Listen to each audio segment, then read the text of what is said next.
जय श्री राम दोस्तों। ब्रह्मचारी होते हुए भी हनुमान जी का एक पुत्र भी था। वह पुत्र कौन था और कैसे उत्पन्न हुआ था? भगवान श्री राम के सबसे बड़े भक्त हनुमान जी थे।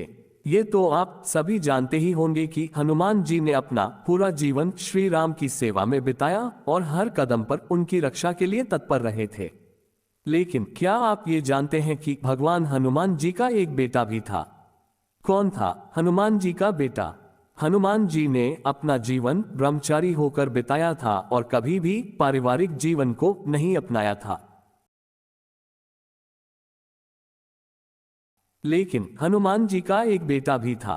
आपको बता दें कि उनके बेटे का जन्म किसी स्त्री से नहीं हुआ था, बल्कि एक मछली से उनके बेटे का जन्म हुआ था। एक पौराणिक कथा के अनुसार रावण ने जब हनुमान जी की पूंछ में आग लगाई थी, तब हनुमान जी ने अपनी पूंछ से पूरी लंका को जला दिया था। लंका जलाने के बाद हनुमान जी जब अपनी पूंछ में लगी आग को बुझाने समुद्र में उतरे, तब हनुमान जी के पसीने की एक बूंद उस समुद्र के पानी में टपकी और उस बूंद को एक मछली ने पी लिया था। उसी पसीने की बूंद से वह मछली गर्भवती हो गई और उससे एक पुत्र उत्पन्न हुआ, जिसका नाम पड़ा मकरध्वज। कैसे हुई मकरध्वज और हनुमान जी की मुलाकात? रामायण में जब भगवान राम से रावण युद्ध में हारने लगा, तो रावण ने पाताल लोक के स्वामी अहिरावण को श्री राम और लक्ष्मण का अपहरण करने के लिए मजबूर किया था। आपको बता दें कि अहिरावण एक मायावी राक्षस राजा था। उसने हनुमान का रूप धारण करके श्री राम और लक्ष्मण का अपहरण किया और फिर उन्हें पाताल लोक ले गया था।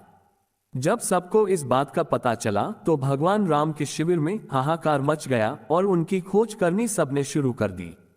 हनुमान जी फिर श्री राम और लक्ष्मण को ढूंढते हुए पाताल में जाने लगे। आपको बता दें कि जब हनुमान जी पाताल लोक पहुंचे, तो उन्होंने देखा कि वहां 7 द्वार थे और हर द्वार पर एक पहरेदार था। सभी पहरेदारों को हनुमान जी ने हरा दिया, लेकिन अंतिम द्वार पर उन्हीं के समान बलशाली एक वानर पहरा दे रहा था। वह वानर दिखने में एकदम हनुमान जैसा लग रहा था। ये देखकर हनुमान जी को आश्चर्य हुआ।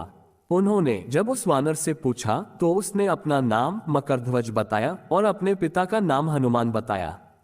मकरध्वज के मुंह से पिता के रूप में अपना नाम सुनकर हनुमान जी बहुत क्रोधित हो गए और बोले कि यह असंभव है, क्योंकि मैं आजीवन ब्रह्मचारी रहा हूं। फिर मकरध्वज ने बताया कि जब हनुमान जी ने लंका जलाकर समुद्र में आग बुझाने के लिए जब कूदे थे, तब उनके शरीर का तापमान बहुत ज्यादा था।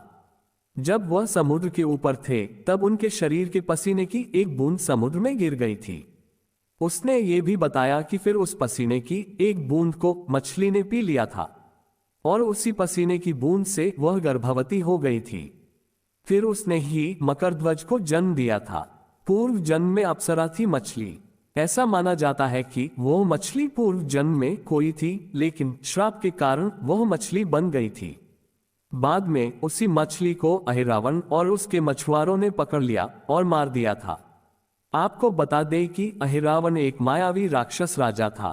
कुछ समय बाद वह अप्सरा श्राप से मुक्त हो गई थी।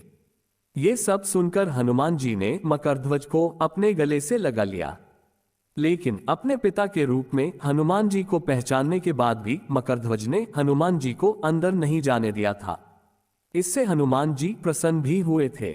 बाद में हनुमान जी और मकरध्वज के बीच युद्ध भी हुआ और अंत में हनुमान जी ने अपनी पूंछ से उसे बांधकर दरवाजे से हटा दिया था और फिर श्री राम और लक्ष्मण को बंधन से मुक्त कराया था। बाद में भगवान श्री राम ने ही मकरध्वज को ही पाताल का नया राजा घोषित कर दिया। तो दोस्तों, आज की वीडियो में सुनाई गई हनुमान जी के पुत्र की कथा आपको कैसी लगी, हमें कमेंट बॉक्स में लिखकर जरूर बताएं।